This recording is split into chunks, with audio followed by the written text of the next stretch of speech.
Boa noite, gente. Sejam todos bem-vindos, bem-vindas à nossa live de hoje. O assunto é dor da rejeição. Você já foi rejeitado alguma vez? Ou separação, né? Rupturas amorosas, enfim. Tem pessoas que são mais sensíveis que outras, outras nem tanto. Esse então vai ser o assunto da nossa live de hoje, tá? Vai ter até um componente aqui muito associado com relacionamentos amorosos também, né? Casamentos, términos, mas qualquer tipo de rejeição, de um modo geral, a gente vai abordar isso daqui, tá? Vou falar também, fazer uma correlação com algumas doenças psiquiátricas, tá? Como, por exemplo, transtorno de personalidade borderline, os próprios quadros depressivos, a gente vê, às vezes, às vezes não, né, gente? Os próprios quadros depressivos está muito presente essa questão da solidão, dessa angústia de estar sozinho, né? Solidão, solitude. Solitude tem sido muito falado atualmente, né? A solidão nada mais é do que uma crença de estar sozinho, de estar abandonado. Uma pessoa ela pode estar rodeada de gente ao redor. Às vezes a pessoa está numa casa que tem 10 pessoas na casa. E essa pessoa está com um sentimento de solidão, né? E nada mais é do que ela não está conectada com os outros. E às vezes a pessoa está sozinha, mas ela consegue conectar com ela mesma e não se sentir só, não sentir essa dor aí da solidão e da separação, tá? Então esse é o assunto que a gente vai falar aqui hoje bastante. Eu vou tentar destrinchar aqui para vocês, inclusive com alguns com uma base até neuroanatômica, se é que pode dizer assim, o neurofuncional, falar para vocês as áreas do cérebro que podem estar ativadas aí quando você tem essa dor, né? A dor social, uma dor associada aí com as relações sociais, tá bom? Então só fazendo aquela horinha básica aqui para o pessoal chegando, já aproveita, já compartilha essa live aí com outras pessoas, tá? Que eu tenho certeza que isso vai ser muito útil. Então, gente, basicamente o que eu vou falar aqui para vocês, tá? É sobre dor social. Ou seja, será que quando você é rejeitado, pode ser rejeitado inclusive entre amigos. O menino ali tá jogando futebol, formou um grupinho e excluiu. Bullying na escola. Você se sente excluído de um grupo na escola. Um término de relacionamento. Uma ruptura amorosa. A rejeição pelo pai ou pela mãe. Todo tipo de rejeição de um modo geral, né? Dói. Gente, isso dói? Será que é uma dor verdadeira? Ou será que é algo metafórico? Será que é algo que é só, né, é só pensar diferente que resolve? De fato, pensar diferente ajuda muito, tá? Mas não do jeito aí que muitas pessoas falam, que muitas pessoas pregam, né? Ah, para com isso, vai pensar positivo e tal. Isso realmente a gente acaba. Deixa eu só abrir aqui, gente, essa parte que eu quero falar para vocês sobre os critérios diagnósticos que eu queria comentar para vocês aqui, fazendo uma correlação com o transtorno de personalidade borderline, que esse medo de ser abandonado está bem presente, tá? Então eu vou falar sobre isso aqui também. Mas lembrando, pessoal, tá, que o abandono aqui, como eu estou falando, vale para qualquer situação. Gente, e por que é importante a gente falar sobre isso, tá? Qual que é a importância, qual que é a necessidade da gente falar sobre, ficar só falando, não. Quando a gente começa a entender o que passa no nosso cérebro, na nossa mente, a coisa começa a melhorar um pouco, tá? Então resolve tudo. Gente, só tem um jeito da gente resolver esses problemas. É sim através do autoconhecimento, através de se conhecer, entender o que está passando com você. As pessoas às vezes não acreditam. As pessoas falam, não acredito, isso é mentira, eu preciso de um remédio, eu preciso de alguma coisa. De fato, A gente vai precisar medicar algumas situações, condições clínicas, condições médicas, mas não tenha dúvida que o autoconhecimento, ele é libertador. E eu vejo muitas pessoas, elas se trancam, se fecham na própria armadilha mental. Quer um exemplo? Hoje eu publiquei lá uma frase, né? Algo do tipo, olha, se você quer ter boa saúde mental, você precisa não culpar o seu passado, não culpar as pessoas, não preocupar com as coisas do futuro que você não tem controle e focar no momento presente. O simples fato de eu falar isso, às vezes incomoda algumas pessoas. Né? Se vocês verem lá, você vê que teve gente que falou assim, não, falar é fácil, você ter uma vida feliz do jeito que você fala, o que você está falando aí é muito fácil, eu quero ver em prática, falar é fácil. Gente, por incrível que pareça, é muito provável que as pessoas que reagem de uma maneira defensiva, assim, são as pessoas às vezes que mais precisam disso. Então, é triste às vezes, você coloca uma coisa dessa, a pessoa fala, falar é fácil, quero ver na prática, né? Olha, para de se preocupar com as coisas inúteis, com coisas que você não tem controle, aquilo que está fora do seu controle, você deve sim parar de preocupar. Ponto. Esse é o primeiro ponto. Além disso, né? Ficar culpando o seu passado, culpando o pai, culpando mãe, culpando o vizinho, culpando o cachorro, isso não vai resolver o seu problema. Só que aí muitas vezes quando a gente fala isso, as pessoas às vezes que mais ficam ativadas emocionalmente, as pessoas que mais ficam eufóricas e vêm às vezes até atacando, né, do tipo, olha, falar é fácil, quero ver colocar em prática, provavelmente são as pessoas que mais precisam. E de fato, falar é muito mais fácil do que colocar em prática. Não tenha dúvida.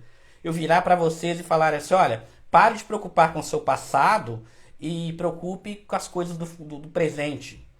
E o futuro você deve preocupar com aquilo que está no seu controle.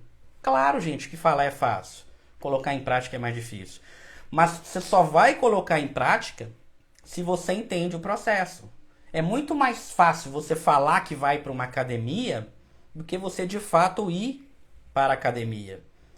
É muito mais fácil você falar assim, olha, eu vou malhar o mês inteiro, todos os dias. É muito mais fácil você falar isso do que de fato você começar a malhar. Mas você só vai começar a malhar depois que você falar isso.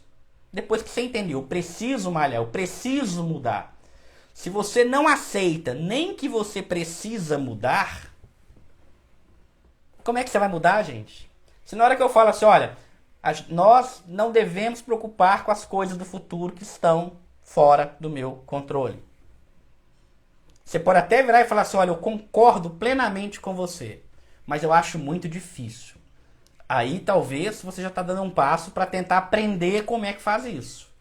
Agora, a partir do momento que você já se arma toda, com 1000 pedras nas mãos e fala, olha, falar é fácil, só quem sabe passa, não sei o quê, e fica nesse discurso defensivo, daqui a 10 anos você vai estar aqui de novo falando as mesmas coisas.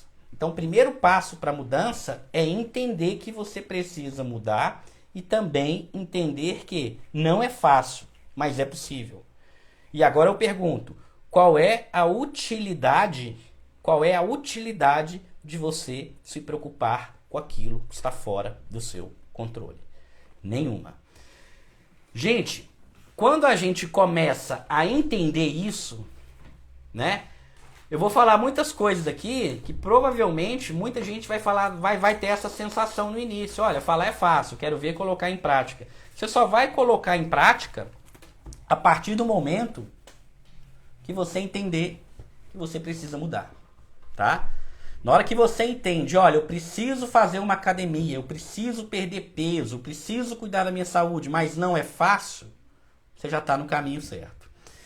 Gente, já falei muito aqui para vocês sobre desregulação emocional, que está muito presente nos quadros de transtorno. Muito presente não, né? O borderline, transtorno de personalidade borderline, a gente poderia até pensar num outro nome para ele, um nome até melhor, né?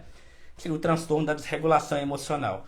Mas outra característica muito presente no transtorno de personalidade borderline e na vida de muita gente também é o medo do abandono, tá? É o medo do abandono, esse medo de ser abandonado. Gente, quando nós brigamos com as nossas emoções e não aceitamos elas e tentamos entendê-las, a gente acaba piorando as nossas emoções, tá? Então, olha só, eu estou ansioso.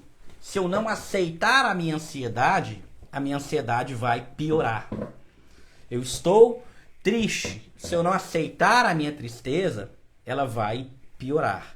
Lembrando que aqui, gente, aceitar não é concordar, tá? Então eu estou ansioso, eu vou ficar ansioso pro resto da vida, não tenho o que fazer. Isso é concordar. Aceitar é você olhar para a sua emoção e tentar compreendê-la e aprender a lidar com ela. O que diferencia muitas vezes um transtorno, uma pessoa com transtorno para uma pessoa sem transtorno, não é que uma pessoa com transtorno sente muita ansiedade e a outra pessoa não sente ansiedade. Às vezes as duas pessoas sentem até algo próximo, mas a forma como você se relaciona com essa emoção, em partes, vai determinar se você tem um transtorno ou não, tá? Aceita que dói menos, Gilmara tá falando. E essa frase é fantástica, tá? A gente vê pessoas brigando com emoções, brigando com situações da vida, que se você não deveria colocar a sua energia nisso. Vou brigar com o envelhecimento. Não tem jeito, todos nós vamos envelhecer.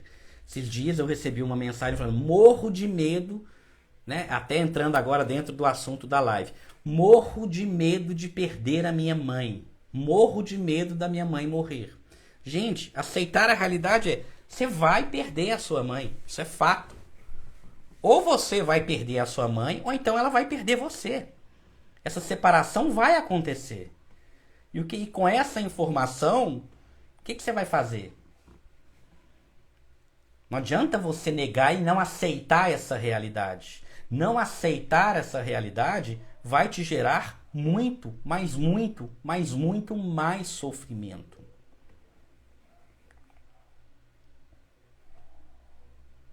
Mas vai assim, acelerar demais, aumentar demais o seu sofrimento. Então, começar a não brigar com coisas que são com coisas que a gente não tem controle, tá? Em relação à questão da dor emocional, tá? Em relação à questão da dor emocional, o que a gente tem que pensar? Há muito tempo, gente, já é percebido que essas dores emocionais, elas são reais. Madre Teresa de Calcutá. Vou ler literalmente na íntegra uma fala dela, uma parte de uma fala dela. Ela colocou, abre aspas, Madre Teresa de Calcutá, abre aspas, há tanto sofrimento no mundo causado pela fome, pela falta de moradia, por todos os tipos de doenças. Mas o maior sofrimento é o de estar sozinho, não se sentindo amado, não tendo ninguém. E tenho percebido cada vez mais que não ser amado é a pior doença que qualquer ser humano pode vivenciar. Fecha aspas. Palavras de Madre Teresa de Calcutá. Gente, outro ponto, outro aspecto que eu quero falar para vocês, contar um caso rapidinho, tá? De um pesquisador, John Bowlby, né? Criador aí da teoria do apego, estudou com Melanie Klein, enfim, nomes assim gigantes aí da área da psicanálise, tá? Não sou psicanalista, mas só contar para vocês isso, tá? Por volta de 1940, por aí, o que estava acontecendo nessa época, gente? O que estava acontecendo aí no mundo por volta de 1940, 1940 e poucos, né? Guerra, Segunda Guerra Mundial, tá? Segunda Guerra Mundial, muitas famílias destruídas, famílias famílias mortas por essa ignorância chamada guerra, né? Muitas famílias destruídas. Crianças saíam dos seus lares e não tinha para onde ir. Muitas vezes a criança perdeu a família toda numa guerra. Os estados, os governos, as forças aliadas, enfim, né? Pegavam essas crianças, colocavam elas em alojamentos. Então você tinha lá um alojamento enorme, tá? Com crianças sem famílias. E aí colocavam todas as crianças nessas salas, tá? Sem famílias. E dava para essas crianças, né? Alimento, abrigo, proteção contra frio, tudo que se achava que era suficiente. Acontece que muitas dessas crianças começavam a morrer. As crianças simplesmente começavam a morrer. Ia morrendo as crianças. Pô, mas eu não estou entendendo por que essas crianças estão morrendo. Olha, elas têm alimento. Elas estão protegidas aí do calor. Então, elas têm calor. Elas têm alimento. Elas têm abrigo. Elas têm proteção. Tudo aquilo que se achava ser uma necessidade básica, elas estavam sendo supridas. Elas tinham. Mas elas começavam a morrer. E aí, né, uma outra coisa que... Aí eles chamaram, foram ver lá se não tinha uma infecção, alguma coisa e tal, e não tinha explicação. Aí chamaram Joe Bobai para analisar essa situação. E o que ele observou? Que essas crianças, elas morriam em ondas. Como assim? Elas morriam em sequências. Então chegavam as crianças lá, e aí passava 20, 30 dias, morriam. E essas crianças iam morrendo numa sequência. E o que ele observou? Ele observou que as crianças que mais morriam eram aquelas crianças que estavam afastadas da porta. As crianças que ficavam mais próximas da porta, tá? As crianças que ficavam mais próximas da porta, aonde passava muita gente, passavam enfermeiras e passavam mais pessoas, essas crianças sobreviviam mais. Aquelas que estavam mais pro fundo do alojamento, sem ter um contato social, aquelas crianças que estavam mais no fundo do alojamento, sem ter esse contato social mais próximo, elas acabavam morrendo. Existem, inclusive, discussões atuais sobre aleitamento materno, né? O aleitamento materno não é simplesmente só o leite. Esse contato da mãe com a criança, esse contato de um cuidador com a criança, ele é fundamental. Somos seres sociais. Se relacionar, tá? Principalmente nos primeiros anos de vida, é fundamental para a sobrevivência. Tem estudos, por exemplo, com macacos, que eles colocam, eles deixam lá o macaco sem alimento. Veja bem, o macaco está passando fome. E aí eles colocam esse macaco dentro de uma jaula, tá? Aonde você tem um macaquinho lá de pelúcia, né? Que tem um pelo artificial, tem o calor, tem tudo, mas não tem alimento.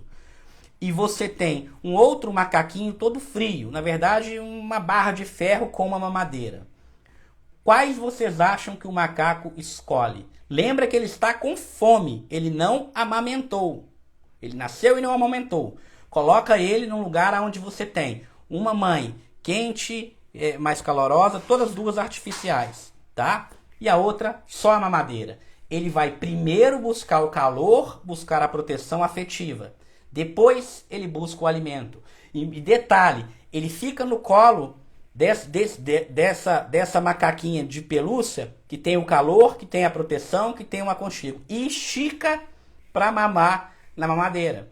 Se realmente fosse só o alimento, ele nem ia olhar para essa macaquinha que tem um calor, que tem um abrigo, tá? E com isso, ele criou o que nós chamamos de teoria do apego. Crianças que não formam vínculo, principalmente ali nos 2 anos de vida e na infância, elas costumam ter grandes problemas de relacionamentos depois na vida adulta. tá? Então, a ideia de falar, de falar isso aqui é a gente entender o que nós somos seres sociais, tá? Esse senso de propriocepção, de ter proteção, de ser amado, de ter alguém que cuida. A primeira necessidade ela é ser cuidado, alguém precisa de cuidar de você, tá? Então, isso já está bem documentado na literatura psicológica, literatura médica, enfim. Somos seres sociais. Isso é um fato, tá? Quando eu me isolo disso, eu começo a ter grandes problemas, tá? O grande problema aqui, gente, por que eu acho que a gente entender isso, né? E eu já vou falar para vocês um pouquinho aqui sobre o que é a dor social, qual que é o conceito da dor social, tá? O que eu acho que vai ajudar bastante a gente a entender isso aqui, por quê? Porque quando a gente começa a compreender algo, quando a gente começa a entender um problema, a gente começa a lidar melhor com ele.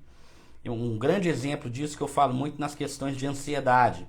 Você imagina, você está aí cozinhando, você está na sua casa, você fala, vou fazer aqui um mexido, vou fazer uma lasanha, vou fazer um almoço, vou fazer um jantar, sei lá, ou vai fazer um hambúrguer, o que for. Você vai mexer na cozinha, e aí você se distrai, coloca a mão na panela e você queima a sua mão. Imagina que você queimou a sua mão.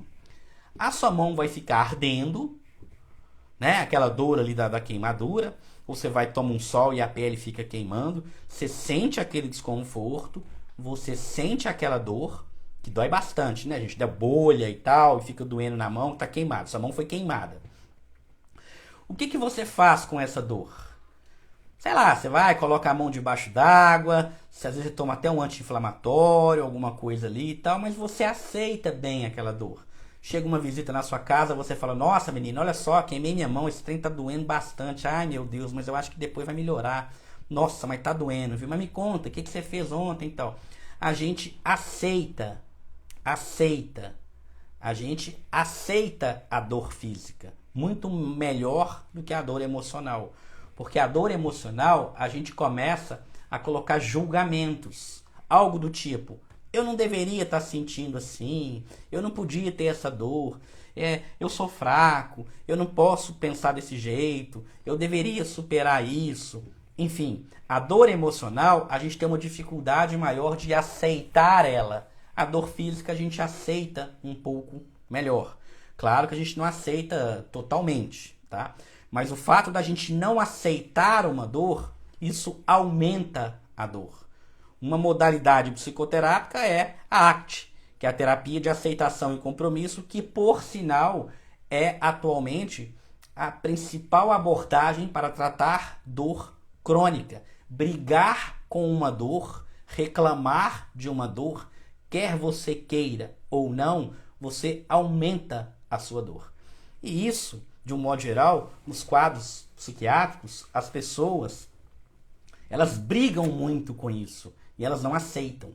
Então, nesse exemplo que eu estou dando, olha, queimei o braço, queimei a mão, olha lá, o Leandro já está falando, olha, passa de dente para queimadora.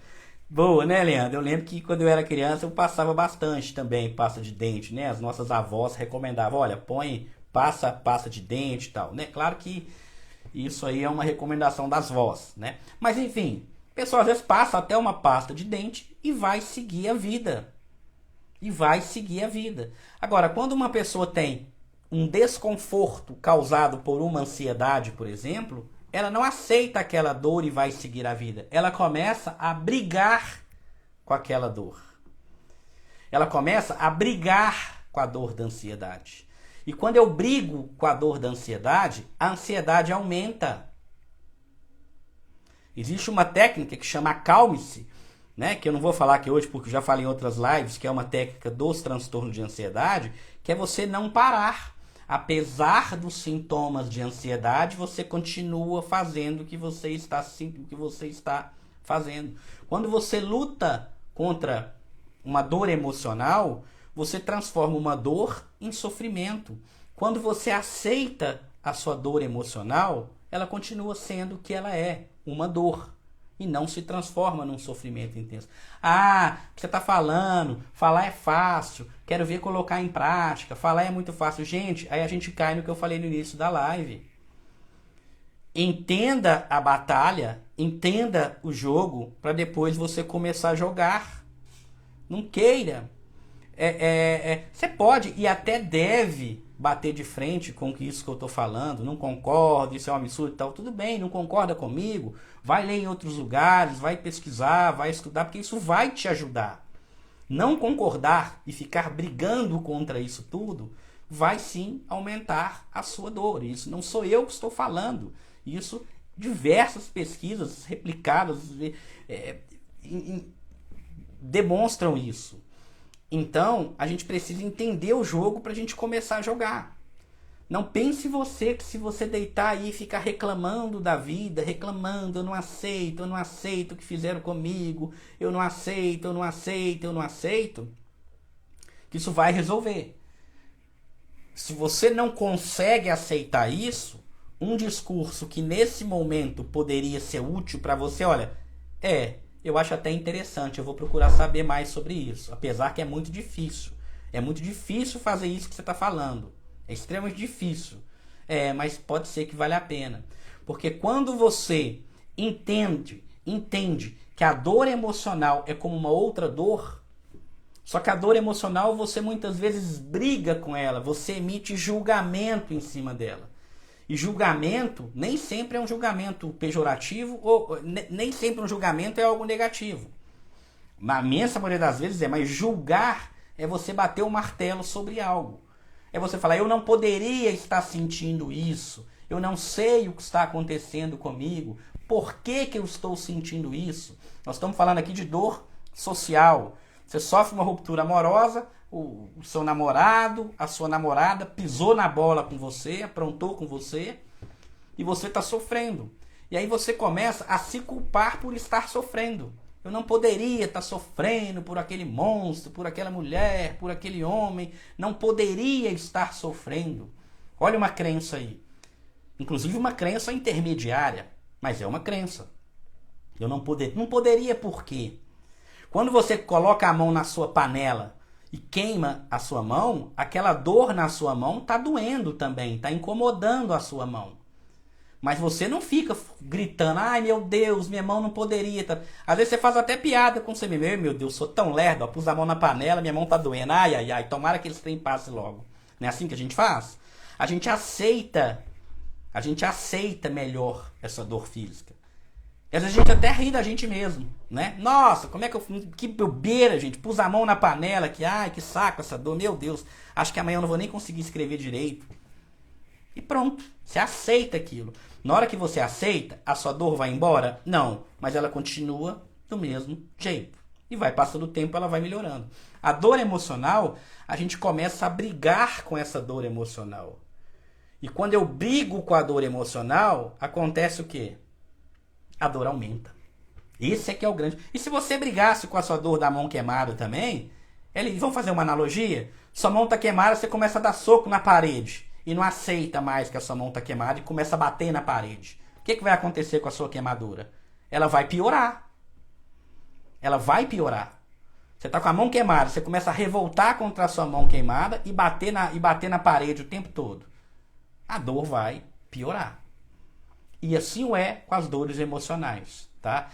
Mas falar é fácil, a prática é mais difícil. Gente, começa a entender o processo, começa a entender a lógica, para depois você tentar, para depois você começar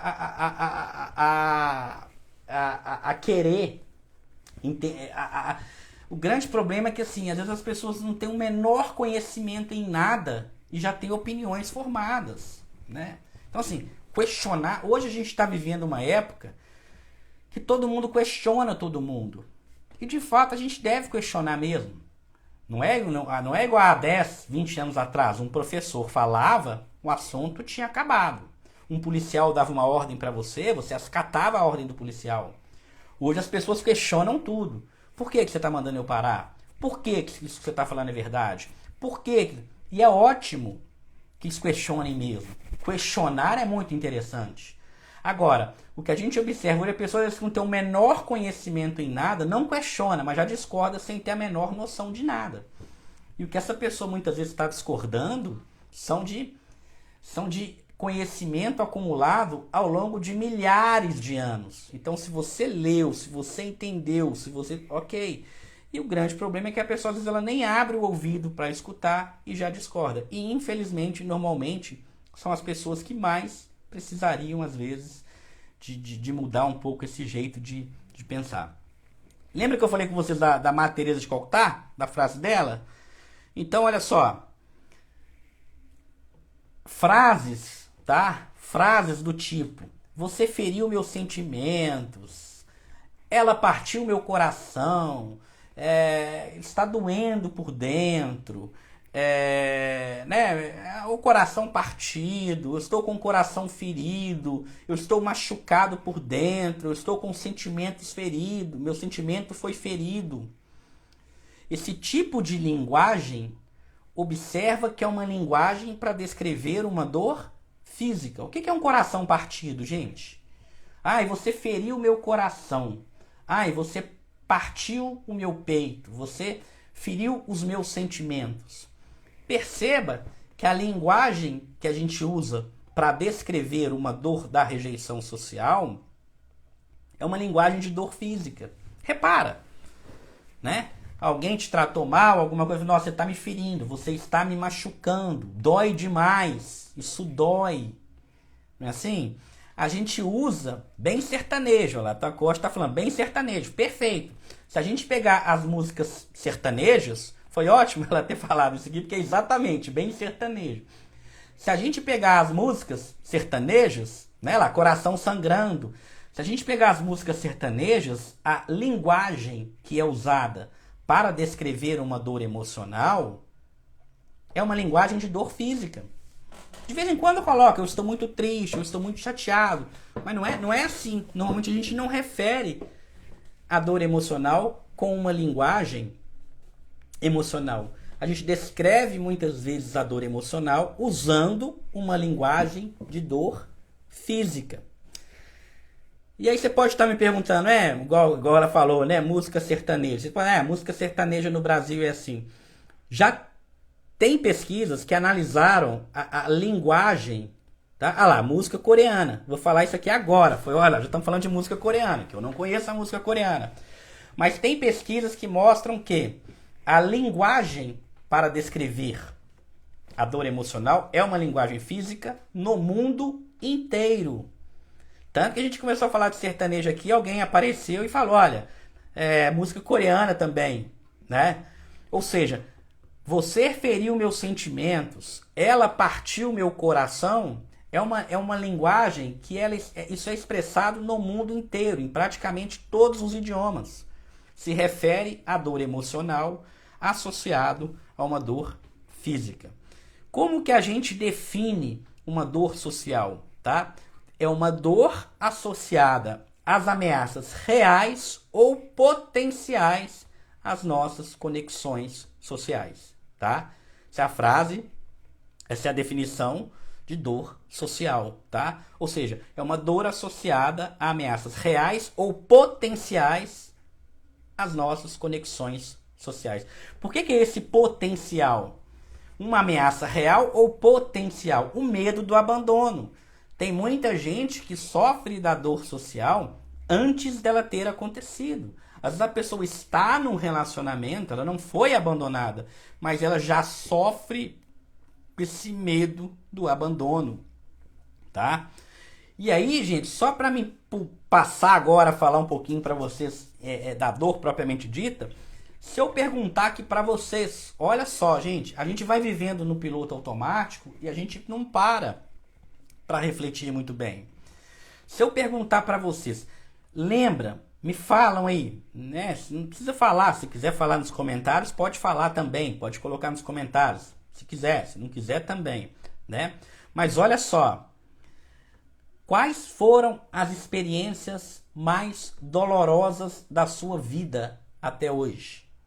Quando a gente faz essa pergunta de um modo geral, num consultório, se eu chegar para uma pessoa, ou aqui na live, e perguntar para vocês, quais foram ou qual foi a experiência mais dolorosa da sua vida?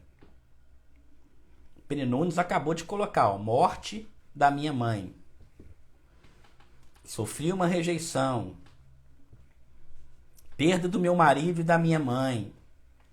Ninguém aqui, gente, ou quase ninguém aqui, vai falar que foi o dedinho que bateu, o mindinho que bateu na porta. Ninguém fala que foi um braço quebrado.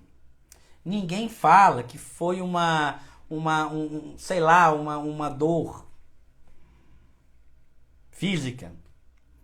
Quando a gente pergunta isso para as pessoas, qual foi a maior dor ou a experiência dolorosa na sua vida, a maioria das pessoas, a gente está vendo isso aqui, ó, a gente está vendo isso aqui nos comentários, né? Está associado com conexões sociais. Seja uma conexão social real ou seja com medo também desse abandono, tá? Seja um falecimento, seja uma rejeição de filho, doença de algum ente querido, um falecimento de algum ente querido. As dores que mais marcam a gente são dores sociais, tá? Estar socialmente conectado. Logo no início da live, alguém comentou que não concorda porque é melhor viver sozinho, não sei o que, tal. Bom, de um modo geral, vão ter pessoas que vão falar isso, mas provavelmente por um mecanismo de evitação. A pessoa às vezes já sofreu tanto que ela evita ter o contato com aquela dor, porque ela não sabe lidar com a dor, porque ela transforma a dor em sofrimento. Se ela aprende a lidar com a dor, normalmente ela não evita tanto, tá? Gente, a conexão social, como eu falava, é uma necessidade básica. Igual comida, água, roupa, moradia, é uma necessidade básica. Tem um experimento que foi feito também com macacos, que é a natureza do amor, que mostrou isso claramente. Um estudo muito antigo e muito criticado por ser um estudo cruel. Hoje, provavelmente, esse estudo não passaria num comitê de ética, enfim, né? Pega o macaquinho, basicamente, e dá tudo para ele. Dá alimento, dá comida, dá tudo. Mas deixa ele sem contato com ninguém, com mãe, com ninguém. Deixa ele isolado numa jaula. Simplesmente ele morre, tá? Então, isso é que a gente tem que começar a perceber, tá? Se a conexão social é uma necessidade básica do ser humano, assim como eu falei, alimento e outras coisas, provavelmente no nosso cérebro, existe áreas no nosso cérebro que estão associadas, que vão sinalizar para a gente reparar isso. Por exemplo, alimento é uma necessidade básica? É, a alimentação é uma necessidade básica. Se você fica sem comer, quando você fica sem comer, o que acontece quando você fica sem comer muito tempo? Você começa a ter fome. Fome nada mais é do que uma dor que a gente sente por estar sem alimento há algum tempo. Ou seja, a gente tô aqui na live e a gente não come, vai ficando sem comer, sem comer, a gente começa a sentir uma dor. Se você fica muitas horas sem comer, você começa a sentir uma dor. Essa dor sinaliza para o seu, essa dor que chama fome, sinaliza para o seu corpo, olha, come porque senão essa dor vai aumentar. E vai aumentar, porque se você não comer, você vai acabar morrendo sem comer. Então você tem uma dor chamada fome. O exemplo que eu dei da queimadura, se você coloca uma mão na panela e você sente essa dor na panela, é o seu sistema nervoso mostrando, tira a mão desse lugar, porque esse lugar está danificando a sua mão. Se você continuar com a mão lá e não tirar a mão, o que vai acontecer? Sua mão vai continuar queimando, você fica com a mão lá, sua mão vai necrosar. Sua mão literalmente vai cair. Se você coloca a mão numa panela com fogo e não tira, sua mão vai cair. Então a dor, ela é útil para fazer com que você tire a mão do fogo. A gente vê, às vezes, pessoas diabéticas que vão perdendo a sensibilidade o famoso pé diabético, muitas vezes em partes, ele é explicado por isso. A pessoa perde a sensibilidade nas extremidades. Então você bate a mão no lugar, você bate o pé no lugar, você machuca, você nem vê que você machucou, porque você não sente dor. E aquilo vai infeccionando, enfim. Então, não comeu, você tem uma dor chamada fome. Você não bebe água. Você ficar muito tempo sem beber água, você vai desidratar e vai morrer. Você precisa beber água. Se você não beber água, você vai desidratar e vai morrer. Para que você não desidrate e para que você não morra, o seu cérebro desenvolveu uma dor chamada sede. Você começa a sentir um desconforto, uma dor que chama sede. Você vai lá e bebe a sua água, porque a dor da sede está mandando você beber água. Se a conexão social é algo, se essa conexão social é algo tão importante assim, é muito provável, tá? É muito provável que o seu cérebro, ele desenvolveu algumas áreas no seu cérebro, se especializaram nessa detecção da dor social. Ou seja, da mesma forma que eu fico sem comer, eu tenho uma dor da sede, da mesma forma que eu fico sem alimentar, eu tenho uma dor chamada fome, quando eu não estou conectado socialmente, sinaliza um alarme na minha cabeça e fala, olha, tem alguma coisa errada. Você precisa se conectar socialmente. E isso vai ser manifestado com dor física. E aí, a gente tem vários experimentos nesse sentido, tá? Vários experimentos nesse sentido. Tem experimentos com cachorro, por exemplo, né? Que são abandonados, tá? E aí tem até alguns experimentos meio cruéis, assim, na época se faziam, aqui não é falar de experimentos, aprovar esses experimentos, mas os primeiros experimentos que começam a correlacionar, né, as dores com áreas cerebrais são neutralizando essas áreas ou mesmo removendo cirurgicamente essas áreas, tá? Esse sistema de apego social, ou seja, é um sistema que mostra pra gente, olha, a minha sociabilidade não está indo bem, eu estou sendo rejeitado, as pessoas não estão gostando de mim. Ou quando você sente isso, você sente uma dor física igual é a dor, essa outra dor. Com algumas diferenças que eu vou falar para vocês, tá? Com algumas diferenças que eu vou falar para vocês, tá? Todos os mamíferos, de um modo... e aqui vale uma observação, tá? Todos os mamíferos, de um modo geral, e nós somos mamíferos, a gente depende muito do aprendizado. A gente aprende do aprendizado. A gente depende disso. A gente não nasce sabendo nada, a gente tem que aprender tudo. É diferente, por exemplo, de uma cobra. O que diferencia uma cobra adulta de uma cobrinha bebê é basicamente o tamanho e a força. Uma cobra já nasce sabendo o que ela tem que fazer, ela já tem um instinto. O instinto da cobra é muito forte, ela não precisa aprender muita coisa. Se uma cobra, se a fêmea abandona o filhote meio que se vira. Se nenhum predador pegar ela ali, ela se vira, ela já sabe o que ela tem que fazer. O instinto dela é muito bem desenvolvido. Já nos mamíferos, não. Se você abandona um bebê na rua e aonde for, esse bebê vai morrer.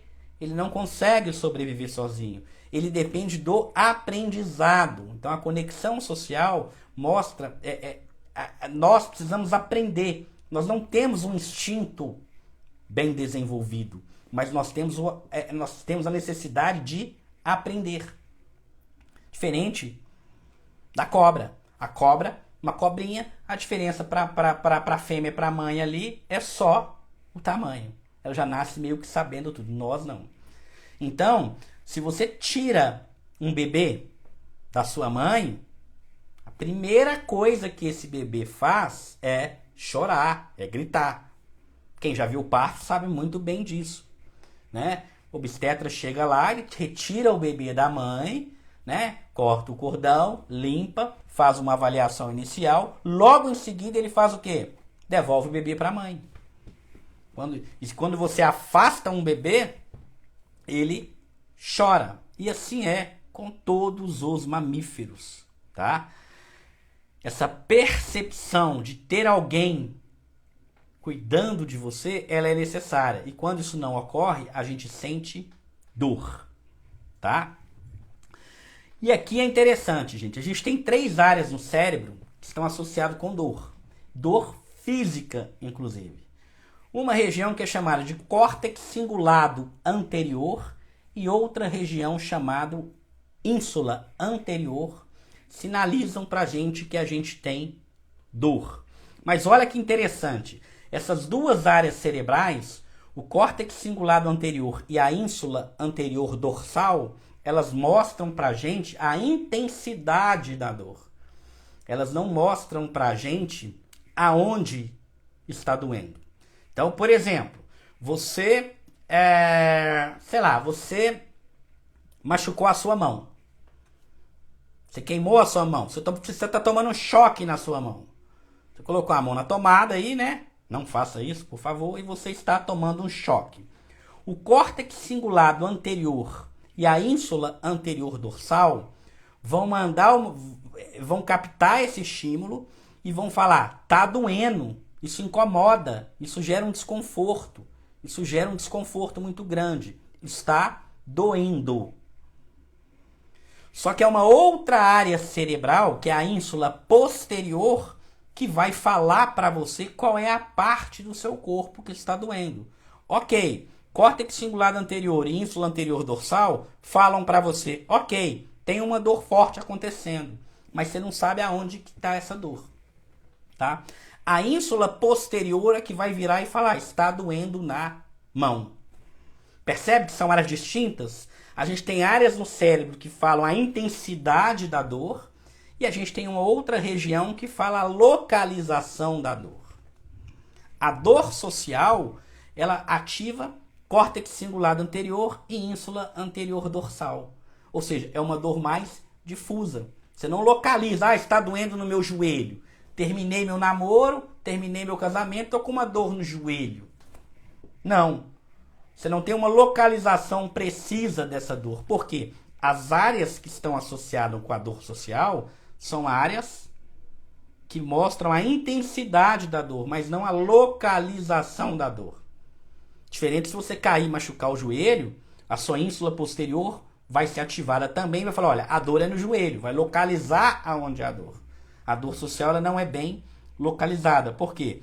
O componente cerebral que está associado com a dor social é o córtex cingulado anterior e a ínsula anterior dorsal.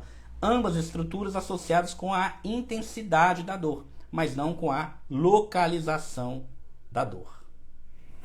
Então, isso é extremamente importante a gente pensar, né? Estou falando para vocês, o que eu estou falando para vocês? Estou falando para vocês simplesmente que a dor social, a dor da rejeição, a dor da perda do ente querido, a dor de sofrer um bullying, a dor do preconceito, né? Seja uma pessoa, um preconceito a homofobia, um preconceito racial, essa dor ela é real, ela é uma dor física. Ela é uma dor física, ela não é só mental. Ela não é só mental.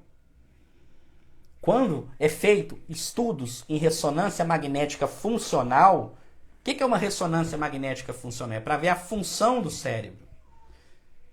Eu posso fazer um exame de imagem onde eu bato uma foto do cérebro. Uma ressonância magnética anatômica, por exemplo, para me ver a anatomia do cérebro. A ressonância funcional é, na hora que está acontecendo um evento, eu vejo quais áreas do cérebro estão sendo ativadas. E aí tem um jogo, tem um estudo muito interessante, que é um jogo, o jogo chama Cyberball. Um joguinho bobo. A pessoa entra dentro do tubo de ressonância, dentro do equipamento de ressonância, tá? E aí ficam três bonequinhos, um jogando a bola para o outro, tá? Eles ficam jogando a bola para o outro. E você, dentro da máquina, você tem como apertar um botãozinho para você jogar para o seu colega da direita ou para o seu colega da esquerda. Mas a máquina ela é preparada num determinado momento para os participantes que estão lá dentro começarem a te evitar e não jogar a bola mais para você. Ou seja, você dentro de um aparelho de ressonância magnética funcional, participando de um jogo virtual, e dentro desse jogo você é excluído do jogo. Quando você é excluído, eles analisam quais áreas cerebrais estão sendo ativadas e depois pergunta para as pessoas o que elas sentiram. E elas vão relatar que essas áreas que eu falei, córtex cingulado anterior e a ínsula, estão sendo ativadas. Então, a dor emocional é uma dor física. Ponto. Tá? Não é simplesmente uma dor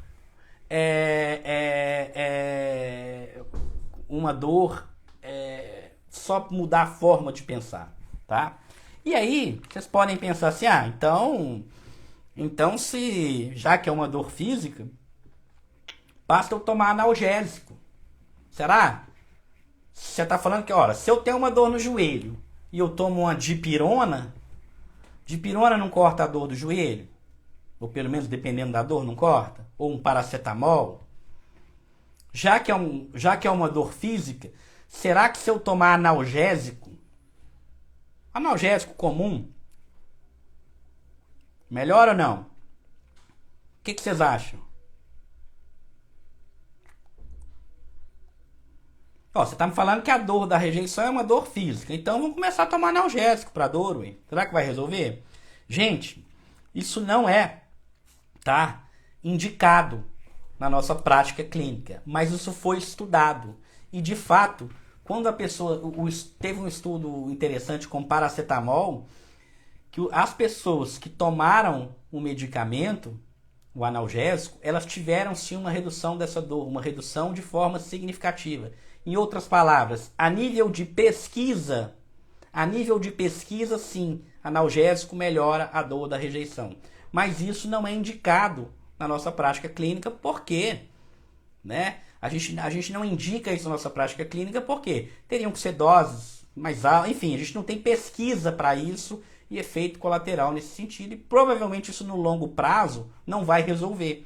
Mas isso explica em parte por que muito alívio somente. Perfeito, a Carlene falando.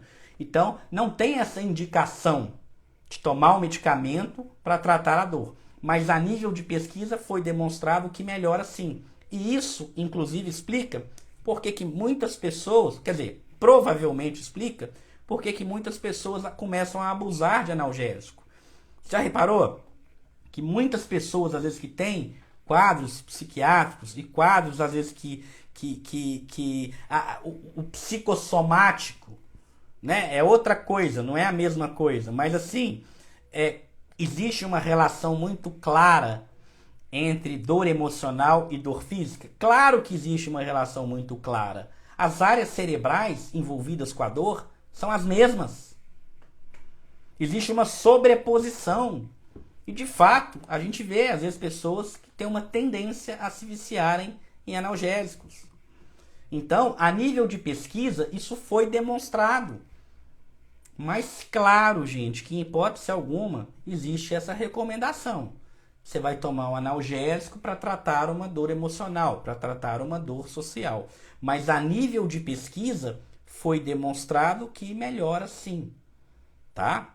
Melhora. Mas não tem indicação porque você vai tirar o remédio e o negócio vai continuar tudo do mesmo jeito. Tá? Mas o fato é, quando eles pegam uma pessoa que tomou paracetamol ao longo, não sei se foram 2, acho que foram 3 ou 4 semanas, tá? O estudo. A pessoa tomou o remédio ao longo de, não sei se foram 3 ou 4 semanas, agora eu não estou lembrando. Acho que foram 3 semanas. A pessoa tomou o medicamento ao longo de 3 semanas. Tinha um questionário que a pessoa ia respondendo lá como é que está a dor emocional. E ao mesmo tempo essa pessoa era submetida a exames de imagem de ressonância funcional para ver as áreas cerebrais, córtex cingulado anterior e a ínsula. E esses pacientes que tomaram o analgésico não tiveram ativações no córtex cerebral, no córtex cingulado anterior e na ínsula, e também não relataram a dor na intensidade que os outros participantes que tomaram placebo. Mas, repetindo, tá? Isso é algo a nível de estudo, a nível de pesquisa, tá? Não é recomendado na nossa prática clínica. Bom, gente, se eu estou falando de dor social, e a gente já sabe muito bem, ou pelo menos quem me segue e acompanha as minhas lives já sabe, que dor e prazer costumam caminhar de mãos dadas, né? E o prazer social? O prazer social é o sentimento recompensador que a gente tem vindo das nossas conexões sociais. Em contraste, tá, com esse sentimento ruim que a gente tem quando essas conexões são ameaçadas. E aí, se a gente vai falar do prazer social, e aqui é importante eu falar disso, porque muita gente começa, a dor é tão intensa que a pessoa começa a evitar. O prazer social já está associado com uma outra área do cérebro, que é o corpo estriado. Corpo estriado é uma região cerebral que está associado com esse prazer social. Então, quando você é bem tratado, quando você descobre que as pessoas te respeitam, quando você se sente querido no ambiente, quando você se sente compreendido pelas pessoas, tá? Esta região do corpo estriado, ela é ativada. E como que é feita as pesquisas? Coloca novamente a pessoa lá no tubo, né? Na ressonância funcional, e essa pessoa começa a receber algumas mensagens carinhosas de pessoas que gostam e tudo, que elas se relacionam. E a região do corpo estriado, ela é ativada. Então veja bem, a gente tem correlatos neurais, a gente tem áreas cerebrais que estão associadas com dor e áreas cerebrais que estão associadas com prazer. Porém, muitas pessoas, tá? Devido a algumas circunstâncias da vida, ou decepções, principalmente decepções amorosas, e aqui falando nessa esfera dos relacionamentos românticos, pessoas têm uma decepção amorosa, tem 2 decepções, tem 3 decepções, tem 4 decepções, ela não suporta muito bem a dor e ela começa a cair num mecanismo de evitação. Olha, eu já, né, o famoso dedo podre, né? Eu tenho dedo podre no amor. Né? Quem aqui nunca ouviu essa palavra, né? Essa frase? Ah, meu dedo é podre. Não é assim? A pessoa sofre 1, sofre 2, sofre 3 decepções, ela começa a achar que o problema é ela. Olha, o problema sou eu. Meu dedo é podre. Então ela traz o problema para ela. O meu dedo que é podre. As pessoas que passaram na sua vida, que fizeram sacanagem com você, você meio que inocentou elas, né? A culpa é sua por não ter dado certo. E aí você começa a evitar. Você começa a criar uma crença que sempre é assim, porque na verdade você não está sabendo lidar com essa dor. E quando você começa a evitar,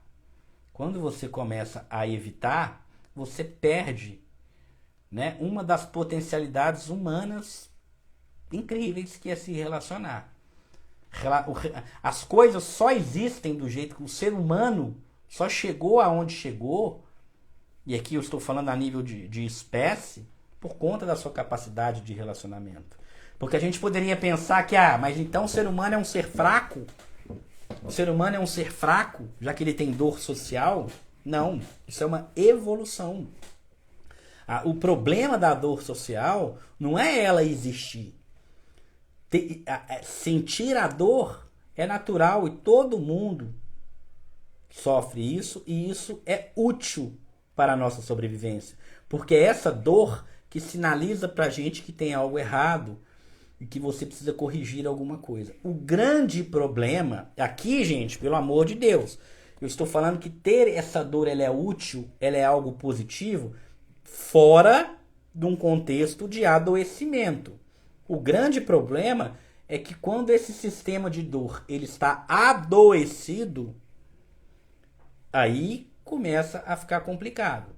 Agora, sentir a dor social, ela é útil porque é isso que move a gente a nos relacionarmos. Tá? A gente só vai relacionar se a gente... o que move a gente nesses relacionamentos são 2 coisas. A gente quer fugir da dor. Então, se tem uma dor social, eu estou passando por uma dor de ruptura, isso pode fazer com que eu comece a refletir os meus atos e corrija isso. Essa que é a função natural da dor. Então, você chegou em casa, você gritou com a sua esposa, você gritou com seu marido e isso causou uma ruptura, isso vai doer em você para que você aprenda, repare esse problema, fora de um contexto do adoecimento. O grande problema é que muitas vezes você sente a dor e nem foi você que causou o problema. E aí você começa a se sentir culpado. Mas essa dor, ela é útil, desde que seja proporcional ao evento. E claro, gente, toda dor tem início, meio e fim. Claro que se isso for muito intenso e duradouro, pode sinalizar um problema. Tem gente, por exemplo, né? Por exemplo, pessoas que têm um esquema inicial desadaptativo de abandono. Pessoas que têm internamente uma crença, o esquema é uma crença meio que conectada com uma emoção, né? A pessoa tem lá já uma crença que ela vai ser abandonada. Ela tem um esquema de abandono. Ao menor sinal, aquele esquema é ativado e ela começa a sentir um desconforto. Então ela está tendo uma dor da rejeição antes de ser rejeitada. Aí nós já estamos falando de um adoecimento desse sistema. Entende? Então, o grande problema aqui é quando a dor social ela adoece. Ela é intensa e desproporcional e fora de contexto. Tá bom. Você falou isso tudo e tal. E para que eu tenho que saber isso tudo? Por dois motivos que você tem que saber isso tudo. Tá? Primeiro motivo, conhecimento. Né? Você aprender, olha, legal, agora eu aprendi aqui que a dor emocional, a dor social, ela tem um componente físico, tá? E tem áreas cerebrais que processam essa dor, que são as mesmas áreas que processam a dor física. Então esse é um ponto que é importante, que é legal você saber isso. Conhecimento geral. Agora o ponto mais importante aqui é o seguinte: quando você começa a entender isso, você se para de culpar, gente. Você imagina, né? Você imagina, você é uma mulher aí que você tá com seus 30, 40 anos. Ou um homem também. Ou 20 anos também, né? Não sei porque eu falei 30. É porque a maioria das pessoas que me seguem estão nessa faixa etária. Mas imagina, independentemente do seu sexo, independentemente da sua idade, você está passando por uma ruptura amorosa. O que seria uma dor útil? Essa dor vai fazer você refletir sobre o relacionamento, ver onde que você errou, ver onde você pode corrigir ou não para um próximo relacionamento. Ok. O grande problema é que a pessoa começa a brigar com essa dor, a pessoa começa a lutar contra essa dor e se culpar.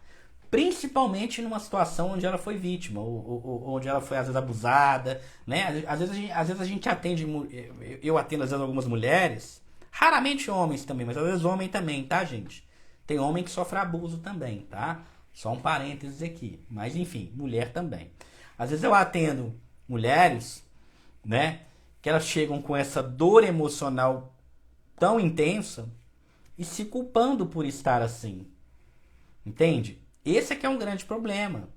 Então a pessoa, ela foi vítima de abuso, às vezes foi vítima de maus tratos, às vezes até com agressão física, gente. A pessoa às vezes sofre uma agressão física, ela é a vítima da história, ela está sentindo a dor e ela começa a se culpar por estar sentindo a dor. Eu não poderia estar sentindo essa dor por aquele homem. Eu não poderia estar sentindo essa dor por aquela mulher. E quando você começa a se culpar por algo que você está sentindo, que está fora do seu controle, porque a gente viu que tem áreas no cérebro que estão ativadas quando você tem uma dor social, você sofre mais. Ou um parente que você ajudou, que você emprestou um dinheiro, que você cuidou, um filho às vezes que você cuidou, um parente que você emprestou dinheiro, que você emprestou uma casa, ou que você emprestou seu ombro para ele chorar num momento difícil, e depois que ele melhora ele não quer saber mais de você. que ativa em você? A dor social. Se você entende que essa dor está sendo ativada, o córtex cingulado está sendo ativado a ínsula, que é todo um processo fisiológico que está ocorrendo dentro de você e para de se culpar um pouco, essa dor tende a passar mais rápido. Da mesma forma, quando você queima a mão na panela. Você queimou a mão na panela, aquela dor fica te incomodando o dia inteiro. Mas você não luta contra ela, você aceita ela. Afinal de contas, você machucou a sua mão e agora é só o tempo que vai resolver.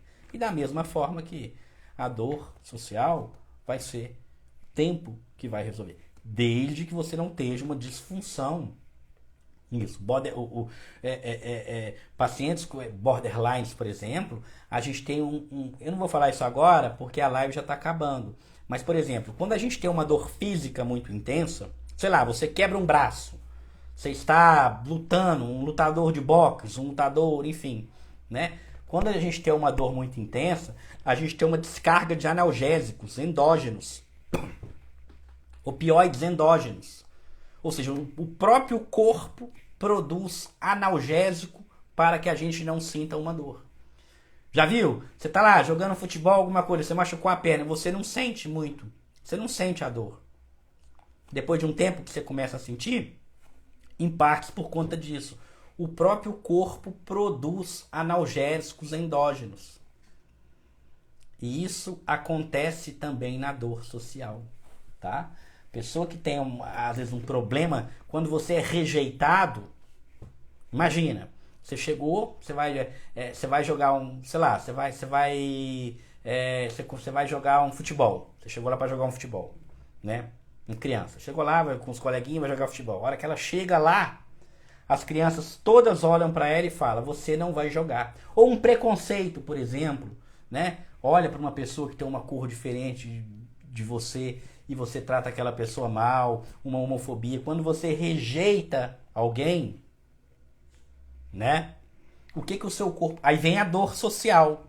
Você tem essa dor, como a gente viu aqui no início da live, é uma dor com características físicas, inclusive. Vocês não conseguem localizar ela muito bem, mas você sente ela. Que as áreas da intensidade da dor são ativadas, mas não de localização. Então você não localiza ela muito bem, mas você sente. Da mesma forma, quando você tem uma dor física, o seu corpo também produz analgésicos endógenos, opioides. E essa enxurrada de analgésico interno que o seu próprio corpo produz ajuda a diminuir essa dor social. Então, não é o mesmo, mas é um mecanismo muito parecido. É praticamente o mesmo, vamos colocar o mesmo, tá? Você tem uma dor física, para aquilo não doer tanto, o seu corpo produz analgésico endógeno. Seu próprio corpo produzindo analgésico. Quando você é rejeitado, você tem uma dor social. O seu próprio corpo produz analgésico. E algumas pesquisas mostram que pacientes, às vezes, que têm uma dificuldade de lidar com essa rejeição, principalmente pacientes dentro do espectro borderline, tem um déficit nesse mecanismo de analgésicos endógenos. Então, gente, à medida que as pesquisas, que os estudos vão avançando, cada vez mais a gente começa a perceber que você tem uma desregulação química dentro de você. Não é só uma maneira de pensar. Não é só uma maneira diferente de lidar com a vida. Não é uma fraqueza que você tem. Entende? Então, mas isso aqui já seria para depois. Quando eu falar especificamente de borderline, eu posso entrar nesse tópico. Mas a ideia é, não brigue com a sua dor. Trate a sua dor emocional da mesma forma que você trata a sua dor física. Faça um teste. Vai doer? Vai doer. Quando você queima a mão também não dói? Dói.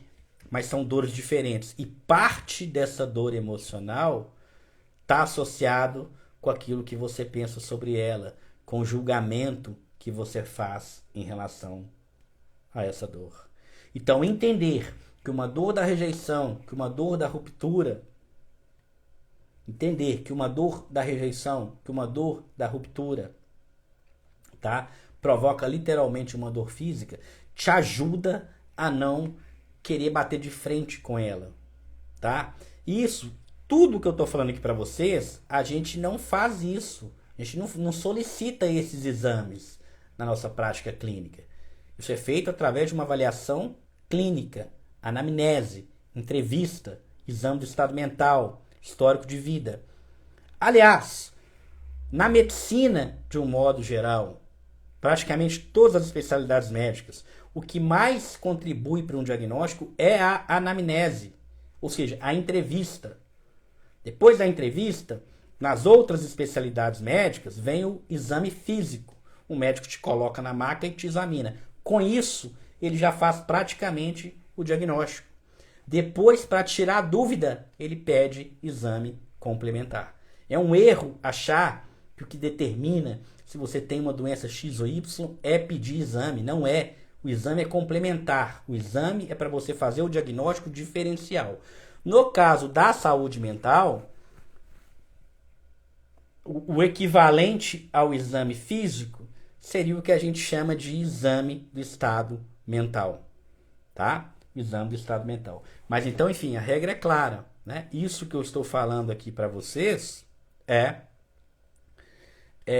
isso que eu estou falando aqui para vocês, tá? É nível experimental. Você não vai chegar num consultório, eu quero fazer uma ressonância magnética funcional para ver o meu córtex cingulado anterior, porque eu terminei o meu namoro. Claro que não, né, gente? Claro que não, né?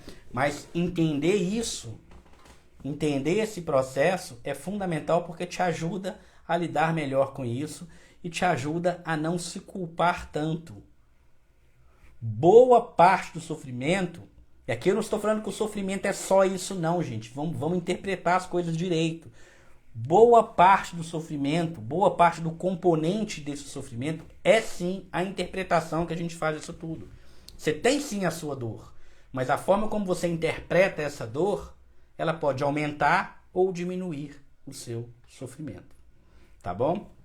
Gente, lembrando que essa live vai lá pro meu canal do YouTube, tá? Quem não me segue lá no meu canal do YouTube,